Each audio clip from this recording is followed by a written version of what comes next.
All right, guys, welcome back to the Everything College Football podcast. Today, me and Nick here will be looking at two highly impactful transfers the Ohio State Buckeyes have gotten in recent weeks. That's really going to put this team as potentially a national championship favorite going into 2024. But first, we'll start off how we got here, Nick. Kyle McCord coming into the season, a former five-star. We felt like he was ready and primed for this position to be the next quarterback of the Ohio State Buckeyes with C.J. Stroud departing. 6'3", 215, a guy with good stature, a nice arm. Obviously, high school teammate of Marvin Harrison Jr. 3,170 yards, 24 touchdowns, 6 picks. That's very impressive, on the stat sheet. A lot of programs would love to see that be true for them. But this is a passing attack, Nick. Week after week, we waited for it to really reach that next level, and it just never did. This is an Ohio State team that ended the year at 30.5 points per game. Of course, they had a third-string quarterback in the bowl game, so that number certainly skewed a good bit, but still, this is an offense that really never reached that level we anticipated they would. Of course, the offensive line, we knew would probably be a bit of an issue this year. Pass protection, I was pretty happy with it, but in terms of generating yards on the ground, this is a year where they really had to throw it more. They were more of a pass-first team, right? Nick only putting up about 140 rushing yards per game. Henderson was great, but he was really beat up for much of the season. They had to go more pass-first, Nick, and with McCord at the helm, it just didn't work for him. And, with that being said, they still came up just shy. Had a chance there late against Michigan, which would have, certainly catapulted them to the college football playoff. Came up just shy, but this offense significantly disappointed throughout the year, especially through the air. This offense was disappointing considering the plethora of talent that Kyle McCord had to work with. Marvin Harrison Jr., one of the best wide receivers I've seen at the college level in quite some time. Consensus top 5 pick in the NFL draft. A really physical, talented wide receiver. Had an incredible season in his regard, right? 1,200 yards, 14 touchdowns. He's off to the draft. Cade Stover, Amika Ibuka, Julian Fleming, Carnell Tate are all fantastic weapons for McCord. I think the Ohio State fans did scapegoat McCord a little bit. I don't think it's entirely his fault. The offensive line protection was not fully there. The offensive line looked weak at times this season. Right, 65% comp rate, 3,100 yards, 24 touchdowns, 6 picks would be good for any team. And I thought McCord really turned the corner when he led the team on the game-winning drive at Notre Dame. I thought that was him coming out and finally turning the corner and being ready to step up and be that star after a couple of lackluster opening games. He looked poor against Indiana and some early games in the season, but he never really took that next step that we were hoping for. Struggled throughout the season, struggled against Michigan, had that interception late in the game. Granted, he did get hit on that play as well by some nice pass rush schemed up by Michigan, but that pick ended the game and ended Ohio State's season as a whole, and another disappointing season for Ryan Day and company in Columbus. McCord bolts for Syracuse, a team that did offer him out of high school a new coaching system. Everything is set up perfectly in upstate New York for him. I think he will flourish up there, and now Ohio State kind of makes the transition. They were rumored with a lot of quarterbacks coming out of the portal here. They ended up getting a guy we'll talk about in a second, and then they kind of want to transition and hope that he's the guy to lead them to the national championship game. Again, McCord had a really good season. Even in that Michigan game, maybe some really impressive throws, right? But Ohio State, you got to be better than that, and the fans know it. And I hate to say that because I was a big supporter of McCord, but just came up too short there. And their arch rival is the national champions. And adding on to how we got here, Will Howard, he's considered a lock for USC, going to go join Lincoln Riley's bunch. Miller Moss goes out in the bowl game, 6 touchdowns against Louisville in a game where a lot of people figured SC probably wouldn't show up for. They won that game pretty handily, Nick, through the air. And then things completely changed. Ohio State, I'd been saying the entire offseason, or, so far the past couple of weeks before they landed Will Howard, that Ryan Day has a plan at quarterback, but not much was materializing. I was starting to lose faith there. Was USC's backup quarterback balling out the saving grace for this quarterback room? I think it's a very interesting move for this team. It is potentially a saving grace, right? Like I said, because Will Howard could have gone to USC and been a perfect fit out west, and now he ends up over here. Ohio State was linked, with Cam Ward, who ended up sticking down to Miami. I think he's a good fit down there. They whiffed on a few other high-ranked portal guys. They really just seem to be missing the mark, and they end up getting Will Howard, sort of a last-second swing there to grab him. I think it's a fantastic move here. I think Howard is a good fit coming over from Kansas State here to take over this offense for Ryan Day. They could have potentially got Will Rogers, who I don't think is a great scheme fit, but he's a big name in the portal. Cam Ward is a guy, like I said, they wanted, but he ended up going to Miami recently. They get Will Howard, who I think is a good fit, a good physical quarterback that can really work in this offense. I do want to clarify something because I know the fans will certainly let us hear it when you say they didn't, or they whiffed on some of those guys. I'm not really sure they showcased tremendous interest in some of those guys because I thought Cam Ward would have been a perfect fit as well. It seemed like a no-brainer. So I do want to, I'm just kind of assuming here, but it definitely feels like they didn't, try as hard as we're assuming they did to get a quarterback. But at the end of the day, they get a guy in Will Howard from Kansas State. 6'5", 242, natural pocket passer with a big arm, has a high arcing ball. He has showcased some nice patience when he identifies a winnable matchup or an open man. Biggest problem here, though, these guys are certainly going to try and coach out of him. Brian Hartline, Ryan Day, a tendency to force the ball into traffic. He had 10 picks this year. Accuracy and efficiency, a career high of 61% comp rate this past year. So Will Howard, there's a lot to work with here, Nick. 57 plus 100 passing yards, 48 touchdowns, 25 interceptions, bulk of which came over the last 2 years. But at Kansas State, they had a guy named Adrian Martinez. Howard, was able to wiggle his way into the starting role and didn't look back because they had a lot more opportunities in the passing game with this quarterback. This seems like a really good fit for Ohio State. What do you think they're going to get out of this quarterback here? Obviously, the efficiency's got to be driven up significantly. That's a big part of this offense.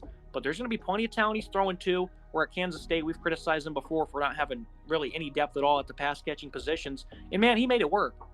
This is a very talented player that comes from Kansas State, a guy who was good at a high school as well. I think he was a solid ranked recruit. He didn't have an incredible amount of options. Some of the bigger schools avoided him. I still think he was a talented player. Penn State was one that gave him a visit. He ended up going to Kansas State, a guy out of Pennsylvania here. The size, I think, is great.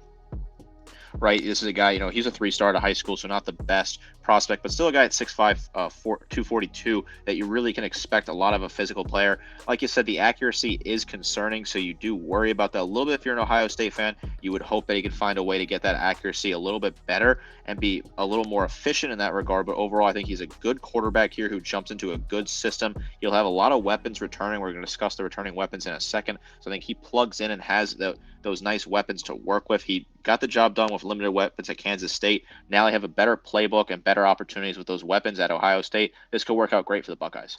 Underrated part of his game is, there's plenty of mobility with this player. He's a willing runner, always falling forward with that big size. Very impressive speed. He's ripped off some pretty big runs for being, 240 plus pounds. He's a very live runner near the goal line. 900 plus rushing, 19 touchdowns in his career. So I think that's a wrinkle they might look to throw in at certain times because you don't expect this guy to run, but man, he can hurt you. Overall, I think, Will Howard is a really good fit here with his stature and his arm strength. Ohio State this past season, one thing that was noticeable in their passing attack is they just didn't generate as much space as you're accustomed to seeing with some of these bigger armed quarterbacks they've had in the past, especially with CJ. They were just able to generate so much space, especially on the boundaries. It certainly seemed like the offense was a tad bit condensed at times with Kyle McCord. I think with Howard, they're going to be opening it up a little bit more. Now you move down to Quinshon Judkins, Ohio State here taking, benefit of an elite running back, I guess not seeing eye to eye with his coaching staff, Nick. This is a player who's a hard physical runner, elite contact balance, runs like a bull, some great acceleration in the open field as well. Love, his burst on those inside zone runs, gets plenty of goal line work as well. Seems to be the ideal fit as, the backs under Ryan Day have had the same combo of some of those traits, but the one that is always the same is size and physicality. That's always been the nature of their backs here the past couple of seasons. Judkins fits the bill. And they also have Travion Henderson coming back, Nick. This is an elite backfield they're going to have. You throw in Will Howard to really boost this passing attack in the run game. Really, it was just based off Henderson's explosiveness and ability to create more than the offensive line being impressive. Now they have Judkins, who can certainly do that as well, who played, with, an average offensive line, I would say, at Ole Miss. Ohio State's offense can be right there, back to the nation's best, scoring 40-plus points per game here with these weapons. What do you make of the whole Quinshon Judkins situation? I certainly thought the drama with that was very interesting. It didn't make a lot of sense when it first happened, why he would leave a situation where a lot of people think Ole Miss is a national title contender with the portal work Lane Kiffin has done. The way the SEC is going to be restructured and their schedule is pretty light. They have a great opportunity to be, the 2-3 team, potentially even win the SEC and get that playoff auto bid. But if not, get the auto bid, they can certainly be expecting to slot into those 12 teams in the playoff. But Judkins enters the portal abruptly, probably got a great NIL payday from Ohio State. If I had to take a guess, I'm sure money played a role in this, but he heads up to Columbus here. Judkins was not heavily recruited out of high school, 3-star guy out of Pike Road, Alabama. Nick Saban in Alabama and Auburn didn't really look at him. He goes to Ole Miss. Kiffin gives him a shot, and it pays off dividends for Kiffin and company because he was fantastic at Ole Miss, just an incredibly dominant runner on the ground. He steps in here at Ohio State. Ole Miss fans have not been very happy with him leaving. They've been very rude to him on social media. They're disappointed he left, and now he jumps into a position at Ohio State where he has the potential to keys the offense. Travion Henderson is right there with him, so that's a great 1-2 punch for these backs. Like you said, he's a physical runner, a nice size on on him. I think Quinshon Judkins is a great player at 5'11", 210. I think that's a good way to work with the speed. The cuts are fantastic. This offense has a three-headed monster on the ground with Will Howard's potential, and they have a great wide receiving room with returners. This offense can be expected to put up a ton of points like you'd like to see out of a Ryan Day-style offense. It's a very efficient, very effective offense plugging in these two transfers. Yeah, outside of these two guys, pretty quiet in the portal. Picked up a tight end from the Ohio Bobcats. And then Seth McLaughlin, the center from Alabama, who, had a rough season when it comes to being able to snap the ball, just being disciplined. They're certainly going to hope to try and, beef up him in those key areas. But if he can play to his potential, that's going to be a big upgrade for their offensive line. And, really what's great for Ohio State is, morale seemed kind of low, Nick, right around, the Missouri game where, McCord, of course, he's gone. Devin Brown gets hurt, so you don't really get a good look at him.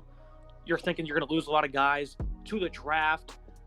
And, again, you were kind of alluding to them whiffing on some players in the portal at quarterback. And now all of a sudden the tide's changed. They've gotten plenty of guys coming back. Tyleek Williams, JT Tumalau, Jack Sawyer, Denzel Burke, players that are going to compete for all Big Ten honors on that side of the ball, along with these two transfers. And Ohio State, the morale has flipped a script here in the last couple of weeks. Nick, you got to applaud Ryan Day convincing all these guys to come back to school while also adding some big-time transfers that could go anywhere in the country.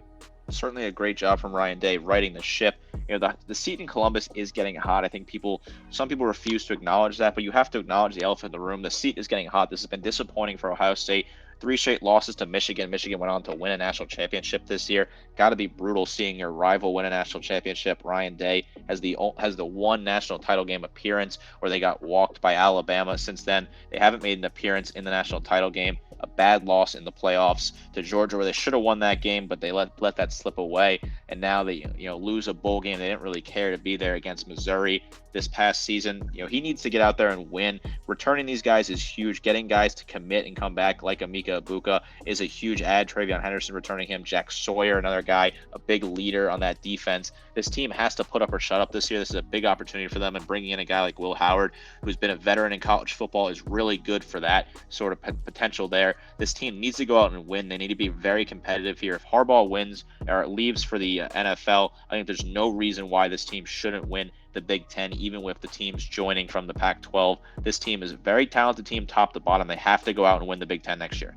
They also return top guard Donovan Jackson as well. So very impressive stuff Ohio State has did here. Very excited for what they're going to be able to accomplish this upcoming season. But like you said, that seat is really starting to get hot. In Michigan, they're losing pretty much their entire roster of all those graduates. So this is the best time for them to really capitalize on that, which is embarrassing to say. You don't want to be able to beat your arch rival just because they lose all their veteran players. That's certainly something I know Ryan Day is looking to get over that hump after some disappointment. And what do you make of Quinshon Judkins announcing his commitment minutes after Michigan hoists the national championship trophy? I thought that was very interesting timing. You probably wanted to wait a little bit longer, let the dust settle. I feel like there really was no need for you to jump in and throw your name in there. This kind of seems like a selfish move. I really didn't like that move from Judkins. Yeah, it definitely seems like Ohio State's trying to steal some shine from their rival, some gamesmanship, I should say, being played right there. So I'll take more of a laughable approach, but I can certainly understand your side of thinking on that one, Nick. But very excited for Ohio State. 2 big-time transfers they've landed here alongside these returnees. Big things potentially coming in the new look Big Ten. It's going to be it for today's episode, Nick. I appreciate you joining me. Yeah, I'm looking forward to seeing what Ohio State can do. This is a big opportunity for this team to go out and get back to the playoff and 12-team playoff. They have a great opportunity to be competitive here and win some playoff games and try to bring a national title back to Columbus, which they so desperately want. It's going to be it for today's episode. Make sure you like, comment, subscribe. See you next time.